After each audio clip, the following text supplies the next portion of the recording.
अस्सलाम वालेकुम स्टूडेंट्स, कैसे हैं आप लोग। अच्छा, हम टाइप 1 क्वेश्चंस कर रहे हैं अभी बीआरएस के, जिसमें हमारे पास opening balances of cash book and bank statement are not equal but closing are equal, but closing balances of cash book and BRS are not equal. ठीक है, ओपनिंग बैलेंसेस इक्वल हैं, क्लोजिंग बैलेंसेस इक्वल नहीं है, ऐसी type हम कर रहे हैं।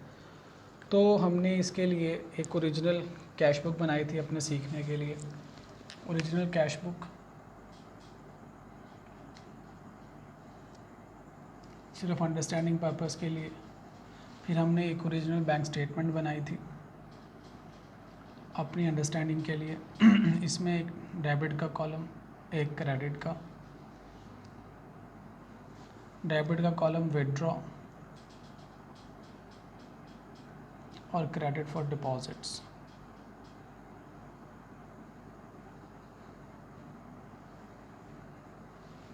ठीक है जी, ये ओरिजिनल कैश बुक्स ये हम सिर्फ वर्किंग के लिए बनाते हैं ताकि हमें समझ आ सके एडजस्टमेंट क्या है, ताकि हम उसको सही तरह से इनकॉर्पोरेट कर सकें। ठीक है जी, तो कोई भी बीआरएस का सवाल हो तो हमें दो चीज़ें बनानी है। एक हमें बनानी है एडजस्टेड कैश बुक, ठीक है जी। एक हमें बनानी है बीआरएस, जिसमें हम लिखेंगे name of the organisation as on, ठीक है जी। और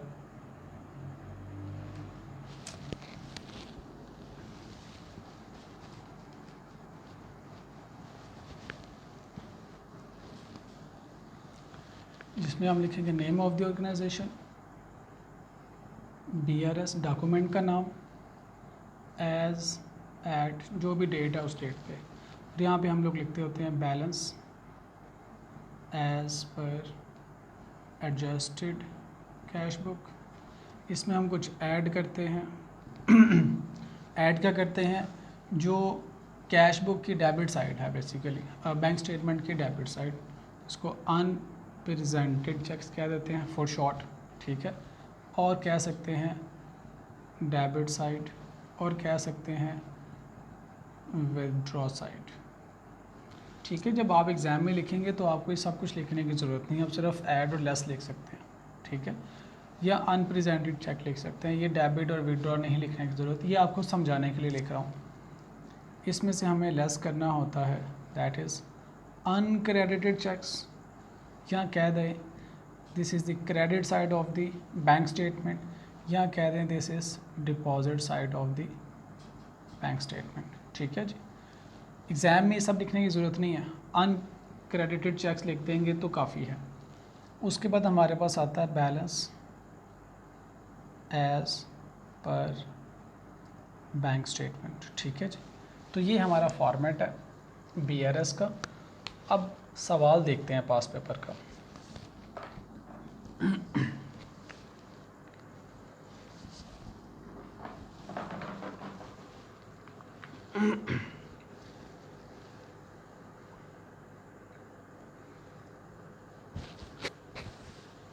देखिए जी, इसका क्वेश्चन की सबसे पहले रिक्वायरमेंट देखिए।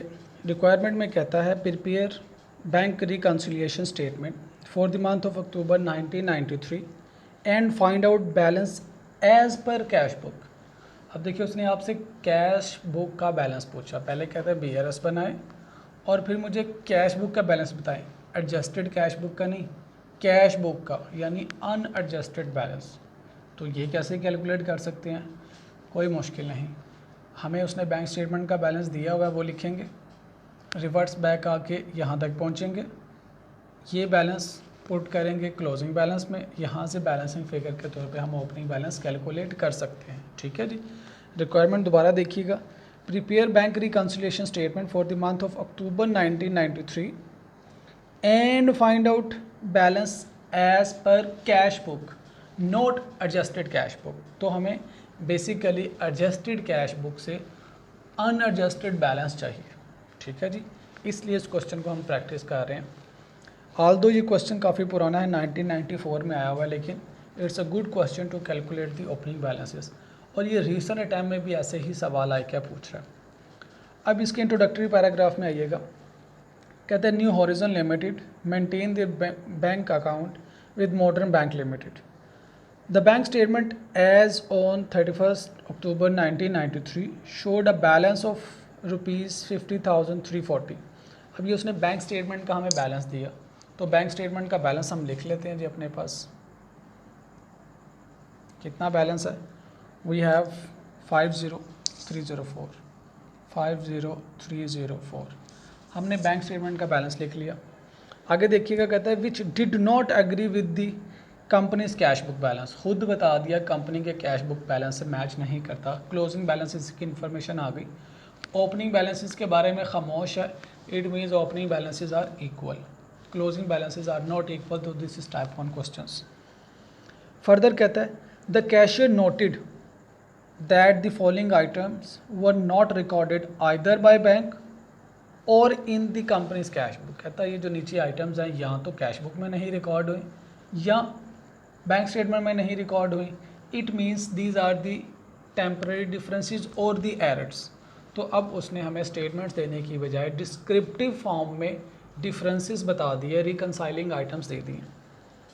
सबसे पहले देखिएगा पॉइंट नंबर 1 में, the following 2 debit advices. Debit advices, ठीक है जी, इशूड बाय बैंक, बैंक ने इशू की, were not incorporated by the company, company ने अभी तक उसको इनकॉर्पोरेट नहीं किया। पहले डेबिट एडवाइस है bank charges and excise duty on issue of cheque book. 100 rupees bank ने आपसे बैंक चार्जेस काटे हुए हैं। कैश बुक में ये इन्फॉर्मेशन नहीं लिखी हुई। कैसे पता चला? Debit advice I month and पे तो पता चला। जब पता चल गया तो ये इन्फॉर्मेशन अब हम कहाँ पे लिखेंगे? एडजस्टेड कैश बुक में लिखिए प्लीज़। 100 किस नाम से? Bank charges and excise duty, ठीक है जी।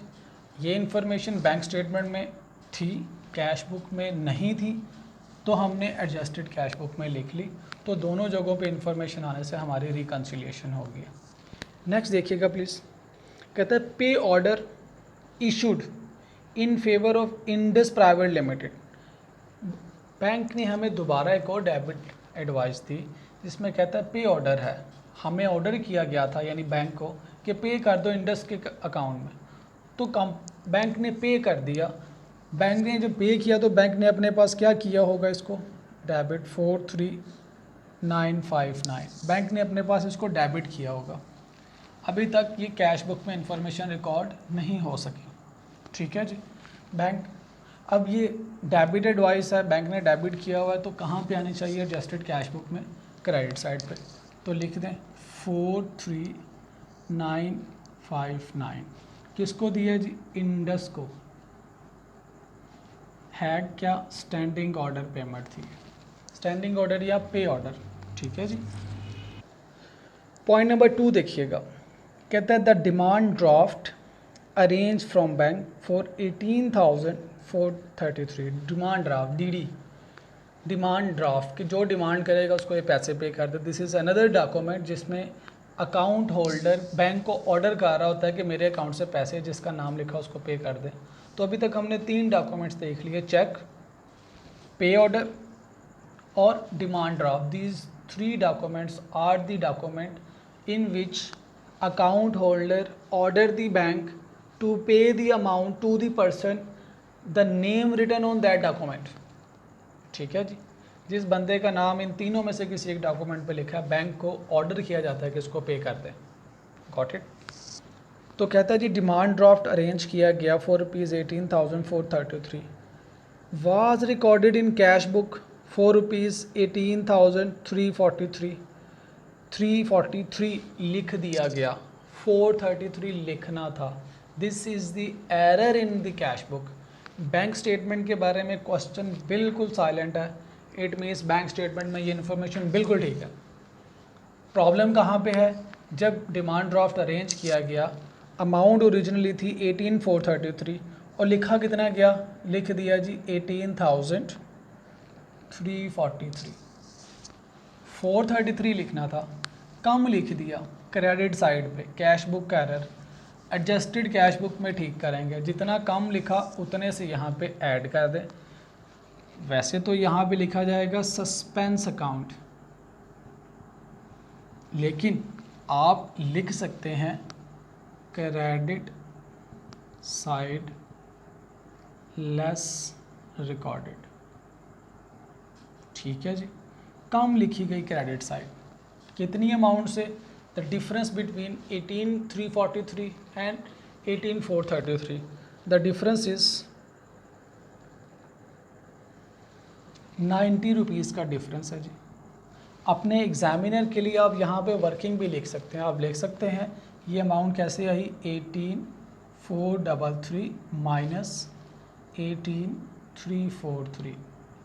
ये आप वर्किंग अपने एग्जामिनर को दिखा सकते हैं। जितनी अपने एग्जामिनर के लिए आप आसानी पैदा करेंगे उतनी आसानी वो आपके लिए पैदा करेंगे। ठीक है, चेकिंग करते हुए। तो बैंक स्टेटमेंट में ये इन्फॉर्मेशन ठीक थी, कैश बुक का एरर था, हमने एडजस्टेड कैश बुक में ठीक कर दिया, तो ये इन्फॉर्मेशन भी हमारे पास रिकनसाइल होगी।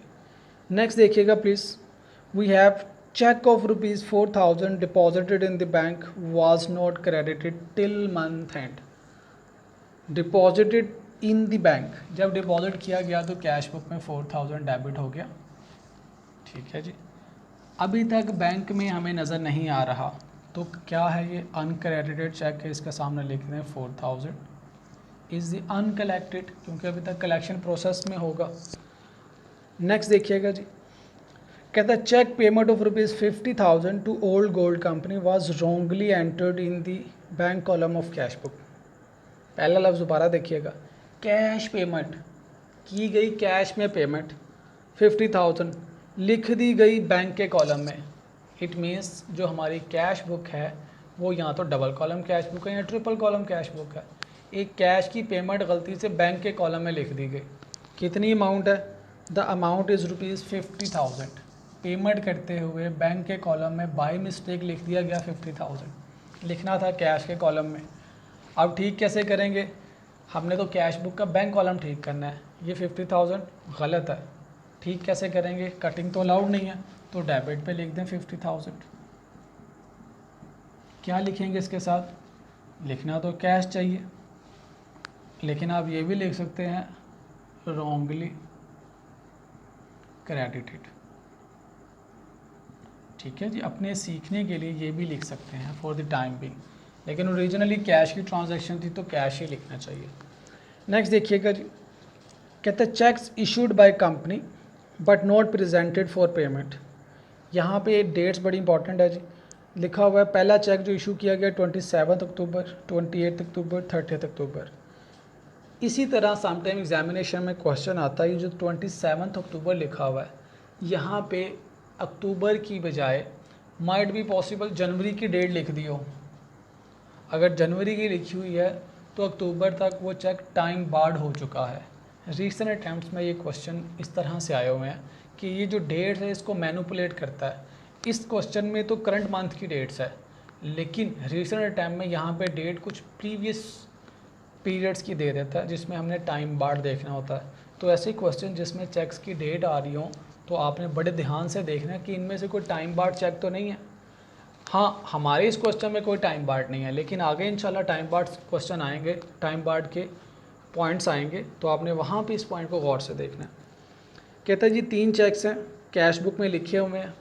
ठीक है, कितने चेक्स हैं कैश बुक में जब लिखे पेमेंट करते हुए? तो 2,000, 3,000 एंड 4,853। चलिए मैं सारे लिख देता हूँ। 2,000, इसके बाद 3,000, इसके बाद 1,855। ये 3 चेक्स हैं जी। कहता है ये चेक्स इशू किए गए हैं लेकिन अभी तक नहीं लिखे गए। कहाँ पर नहीं लिखे गए? बैंक स्टेटमेंट में। नोट प्रेजेंटेड, अभी तक प्रेजेंट नहीं हुए फॉर द पेमेंट, तो अनप्रेजेंटेड चेक्स में लिखते हैं इसके सामने। कितने हैं जी? 2,000 प्लस 3,000 प्लस 1,855। इनको ऐड करेंगे, we will have 6,855। These are the unpresented cheques. ठीक है, नेक्स्ट देखिएगा, the bank received a telegraphic remittance. Bank ने रिसीव किया पैसा कितना? 1 लाख रुपया from the Lahore branch, Lahore branch से, of new origin limited, which was not recorded in company's book, यानी कैश बुक में नहीं रिकॉर्ड किया। बैंक ने जब रिसीव किया तो बैंक ने 100,000 से इसको रिकॉर्ड कर लिया, कैश बुक में नहीं है तो कैश बुक में कर लेते हैं रिकॉर्ड। आ जाए जी, कितनी अमाउंट से, 100,000। टेलीफोनिक रेमिटेंस भी लिख सकते हैं, लेकिन आप क्या लिखेंगे, अपना ब्रांच ऑफिस जहाँ से ये पैसे आए हैं। ठीक है जी, तो कैश बुक में भी लिखी गई, बैंक स्टेटमेंट में ऑलरेडी है, इंफॉर्मेशन रिकनसाइल्ड। नेक्स्ट देखिएगा, कहते हैं in company's book cheque number this was recorded less by 2000। अब ये जो चेक नंबर 007001 है, ये कौन सा चेक है, जो कंपनी ने इशू किया या रिसीव किया? क्वेश्चन में नहीं बताया हुआ कि जो हमने लिख के क्रेडिटर को दिया ये वो चेक है, या ये भी नहीं बताया हुआ कि जो डेटर से मिला है वो चेक है। आप क्या करें, देखिए उसने चेक नंबर बताया हुआ है, इससे ऊपर देखिएगा हमें चेक नंबर्स हमारे दिए गए हैं कि इशू कर दिए गए ये नंबर्स के चेक, लेकिन अभी तक प्रेजेंट नहीं हुए, और उसी चेक की सीरीज़ का ये चेक है, तो इट मीन्स कि ये वो चेक है जो हमने इशू किया था लेकिन कम लिखा गया। जब इशू करते हैं तो क्रेडिट साइड पे लिखते हैं, क्रेडिट साइड पे ये अमाउंट 2000 से कम लिखी गई, तो ठीक कैसे करेंगे, क्रेडिट साइड पर उतनी अमाउंट और लिख दें। कितनी अमाउंट है जी, इट्स 2000 लिख दें जी, 2000। ठीक है जी, क्या है ये चेक, लेस रिकॉर्डेड। ठीक है जी, 2000 मैंने लिख दिया, चेक लेस रिकॉर्डेड, इतनी अमाउंट से कम था, अब उतनी अमाउंट से मैंने लिख दिया, तो ये मेरी मिस्टेक जो थी वो रेक्टिफाई होगी, करेक्ट हो गई। ठीक है जी, नेक्स्ट पॉइंट देखें, कहता है cheque of ₹8859 deposited in the bank was recorded in cash book ₹8895। जो चेक था वो कितनी अमाउंट का था, 8859, लेकिन जब डिपॉजिट किया गया तो कैश बुक में कितना लिखा गया, 8859 का चेक था, लिखा इतना गया, ज़्यादा लिख दिया कि कम, ज़्यादा लिख दिया, कटिंग इज़ नॉट अलाउड। तो आप ठीक कैसे करेंगे, जितनी अमाउंट से ज़्यादा लिखा है उतनी अमाउंट से उसको कम कर दें। कितनी अमाउंट है जी, इट्स 36 का डिफरेंस है, क्या लिखेंगे हम, डेबिट साइड ओवर रिकॉर्डेड, या हम लिख सकते हैं सस्पेंस अकाउंट। ठीक है जी, 36 का एग्जामिनर के लिए वर्किंग भी बना सकते हैं, this is 8895 minus 8859, got it. Next देखिएगा जी, इसके बाद हमारे पास नेक्स्ट ट्रांजैक्शन है, no particulars were available for 3685 debited by bank for mail transfer. कोई मेल का ट्रांसफ़र है, उसके लिए बैंक ने डेबिट किया कि ऑनलाइन ट्रांसफ़र हुआ है, कितनी अमाउंट का ट्रांसफ़र है जी, 3685 in absence of any information. कहता है नो पर्टिकुलर वर अवेलेबल, जब कैश बुक बन रही थी तब पर्टिकुलर अवेलेबल नहीं थे, तो जाहिर अब अवेलेबल हो गए हैं। पर्टिकुलर किसके, ऑनलाइन ट्रांसफ़र के, यानी बैंक स्टेटमेंट में इन्फॉर्मेशन है, कैश बुक में नहीं है, तो अब कैश बुक में रिकॉर्ड कर लें। बैंक ने विड्रॉ किया हुआ है तो आप भी कर दें, 3685 ऑनलाइन ट्रांसफ़र,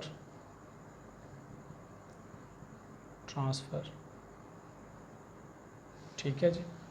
लास्ट ट्रांजैक्शन देखिएगा, कहता है cheque for ₹80,000 relating to company's secretary personal account. अक्सर ये पॉइंट पेपर में आता है जी, was wrongly deposited in the company's account, company के अकाउंट में गलती से डिपॉजिट हो गया, जबकि एम्प्लॉई का पर्सनल चेक था। जब डिपॉजिट हो गया तो बैंक ने 80,000 से इसको क्रेडिट कर दिया आपके बैंक स्टेटमेंट को, गलती से डिपॉजिट हुआ, कैश बुक में नहीं लिखा हुआ, तो देयर इज़ अ डिफरेंस। क्या इस चेक को कैश बुक में आना चाहिए, नहीं, क्यों जी, क्योंकि ये बिज़नेस की फाइनेंशियल ट्रांजैक्शन नहीं है, ये तो सेक्रेटरी साहब का पर्सनल चेक था जो गलती से बैंक में डिपॉजिट हो गया और बैंक में आ गया, तो बैंक में आ रहा है तो हम इसको बैंक में से ख़त्म कर देते हैं, क्रेडिट आ रहा है तो डेबिट कर देते हैं। कैश बुक में इसलिए नहीं आएगा क्योंकि बिज़नेस की फाइनेंशियल ट्रांजैक्शन नहीं है, ठीक है जी। अगर बिज़नेस की फाइनेंशियल ट्रांजैक्शन होती तो हम यहाँ पर लिख देते, this is not the transaction of the business, तो बैंक में जो अमाउंट आ रही है हम उसको रिवर्स कर देंगे, ठीक है जी। कितनी अमाउंट का है, 80,000 का बैंक ने क्रेडिट किया हुआ है, इसको रिवर्स करने के लिए मुझे डेबिट करना पड़ेगा, तो 80,000 से मैं डेबिट कर देता हूँ। डिस्क्रिप्शन क्या लिखेंगे, पर्सनल चेक ऑफ एम्प्लॉय, या जो वहाँ पे डिस्क्रिप्शन लिखी है वही लिख सकते हैं। तो ये था जी हमारा क्वेश्चन, ठीक है। असल में ये सवाल करने का मकसद एक तो ये ट्रांजैक्शन थी पर्सनल चेक वाली, नंबर 1, नंबर 2 कैश बुक का बैलेंस कैलकुलेट करना है, दिस इज़ द टास्क। किस तरह से कैलकुलेट करें, देखिए हमारे पास बैंक स्टेटमेंट का बैलेंस है, क्या यहाँ से हम एडजस्टेड कैश बुक का बैलेंस कैलकुलेट कर सकते हैं? जी बिल्कुल कर सकते हैं। कैसे जी, देखिए अगर मैं इसकी अकाउंटिंग इक्वेशन बना दूँ, ये है ना मेरे पास balance as per adjusted cash book, ये इसमें क्या ऐड कर रहा हूँ, प्लस अनप्रेजेंटेड ऐड करता हूँ, इसमें से क्या माइनस कर रहा हूँ, माइनस अनकलेक्टेड, जो कलेक्ट नहीं हुए वो माइनस कर रहा हूँ, तो बराबर आ रहा है बैंक स्टेटमेंट के बैलेंस में। इसमें अमाउंट्स पुट कर दें तो ये फिगर आपके पास अकाउंटिंग इक्वेशन से निकल आएगी। एक ये तरीका है कि जो अनप्रेजेंटेड है यहाँ पे लिख दें, जो ये हैं यहाँ पे लिख दें, जो बैंक स्टेटमेंट का बैलेंस है वो यहाँ पे लिख दें, बैलेंसिंग फिगर से आपके पास ये बैलेंस आ जाएगा। दूसरा तरीका, इस बैलेंस में ये अमाउंट पहले लेस हुई है, रिवर्स कर दें, रिवर्स वर्किंग कर रहे हैं, 50,000 में ये ऐड कर दें और ये दोनों अमाउंट्स लेस कर दें, तो आप यहाँ तक पहुँच जाएंगे। मैं दोबारा रिपीट कर रहा हूँ, रिवर्स वर्किंग करनी है, इस अमाउंट में ये अमाउंट ऐड कर दें, ये दोनों लेस कर दें, रिवर्स करते हुए आप यहाँ तक पहुँच जाएंगे, वन मेथड। दूसरा, अकाउंटिंग इक्वेशन बना लें यहाँ से, उसमें फिगर्स पुट कर दें और बैलेंसिंग फिगर कैलकुलेट कर लें, ठीक है जी, जिस तरह हम अपने क्यूएम के पेपर में करते थे। तो रिवर्स वर्किंग करते हुए हमारे पास इसका बैलेंस आएगा 32,515 और ये नेगेटिव का बैलेंस आएगा, ठीक है जी। इसमें ये ऐड किया, ये लेस करेंगे तो नेगेटिव का बैलेंस आ जाएगा। अब इस नेगेटिव बैलेंस का मतलब ये है कि कैश बुक का ओवरड्राफ्ट बैलेंस है, तो ये ओवरड्राफ्ट बैलेंस है तो कहाँ पे लिखेंगे हम, यहाँ पे, ठीक है जी। यहाँ पे लिखेंगे एडजस्टेड बैलेंस ऑफ ₹32,515, ठीक है जी। हमने एडजस्टेड बैलेंस लिख दिया। अगर यहाँ पे पॉजिटिव फिगर आती तो हमने ये बैलेंस यहाँ पे लिखना था, समझ गए मेरा पॉइंट। अब ये ओवरड्राफ्ट बैलेंस है, अब दोनों साइड्स टोटल करें, जो साइड ग्रेटर है उसका बैलेंस नीचे लिख दें जी। आई बिलीव कि ये हमारी डेबिट साइड इज़ ग्रेटर, इसका बैलेंस आ जाएगा 182,515। इसमें से ये सब माइनस करेंगे तो आपके पास बैलेंस आ जाएगा, अनएडजस्टेड बैलेंस आ जाएगा 132,645। तो ये हमारी रिक्वायरमेंट थी। पॉइंट समझ आया जी? दोबारा रिपीट करता हूँ, सबसे इम्पोर्टेंट पॉइंट था इस क्वेश्चन में यही वाला। इसमें कहा गया है कि बैंक स्टेटमेंट का बैलेंस आपको दिया गया है, कैश बुक का बैलेंस नहीं दिया गया, तो हम कैसे कैलकुलेट करेंगे? हम बैंक स्टेटमेंट के बैलेंस से सारा क्वेश्चन सॉल्व करने के बाद रिवर्स वर्किंग करेंगे। यहाँ से रिवर्स वर्किंग करते हुए ये आ गया। रिवर्स वर्किंग मतलब इस बैलेंस में ये ऐड किया, रिवर्स किया, पहले लेस था अब रिवर्स किया तो ऐड कर दिया। ये पहले ऐड हुए थे, अब रिवर्स करना है, इसको नेगेटिव कर दिया, माइनस कर दिया, तो ये बैलेंस यहाँ तक पहुँच जाएगा। इस बैलेंस को, ये नेगेटिव बैलेंस है तो ओवरड्राफ्ट है, ओवरड्राफ्ट का क्लोजिंग बैलेंस हम इस तरफ लिखते हैं, ठीक है जी। अब इस बैलेंस से हमने ग्रेटर साइड टोटल नीचे लिख दिया और बैलेंसिंग फिगर के तौर पे ओपनिंग बैलेंस कैलकुलेट कर लिया, ठीक है जी। तो ये क्वेश्चन रिसेंट अटैम्प्ट में भी हमारे पास टेस्ट हुआ है, ठीक है। तो बैलेंसिंग फिगर सम टाइम वो आपसे कैश बुक की फ़िगर छुपा लेता है, सम टाइम बैंक स्टेटमेंट की फ़िगर छुपा लेता है। तो स्टूडेंट्स ये फिगर तो आसानी से कैलकुलेट कर लेते हैं क्योंकि स्ट्रेट फॉरवर्ड चलते आएंगे और एंड पे ये आंसर आ जाएगा। स्टूडेंट्स कहाँ पे गलती करते हैं, ये सारा काम करने के बाद यहाँ पे आके गलती कर लेते हैं। एक और बात गौर कीजिएगा, समटाइम स्टूडेंट्स को ये मुश्किल लगता है जी ओपनिंग बैलेंस कैसे कैलकुलेट करें। क्वेश्चन देखा, क्वेश्चन में देखा बैंक स्टेटमेंट का बैलेंस है, ओपनिंग बैलेंस नहीं गिवन तो पैनिक हो गए, पूरा क्वेश्चन पता नहीं अब कैसे होगा। अरे बाबा कोई मसला नहीं है, आपको जितना क्वेश्चन आता है वो सॉल्व करें, सारी एडजस्टमेंट्स तो आती है ना, सिर्फ एक ये नहीं कैलकुलेट करना आता और एक ये नहीं आता। 15 नंबर का क्वेश्चन है तो ये 2 नंबर हैं, बाकी 13 मार्क्स इन एडजस्टमेंट्स के हैं, उसको तो सिक्योर करें। ठीक है, तो पैनिक नहीं होना। अगर आपको कैश बुक का बैलेंस नहीं पता चल रहा कैसे निकालना है, बैंक स्टेटमेंट का बैलेंस नहीं पता चल रहा कैसे निकालना है, नो प्रॉब्लम। अकाउंटिंग में स्टेप बाय स्टेप आपको मार्क्स मिलते हैं, जितना ठीक किया वह उसके मार्क्स मिल जाएंगे। ठीक है जी, बहुत शुक्रिया।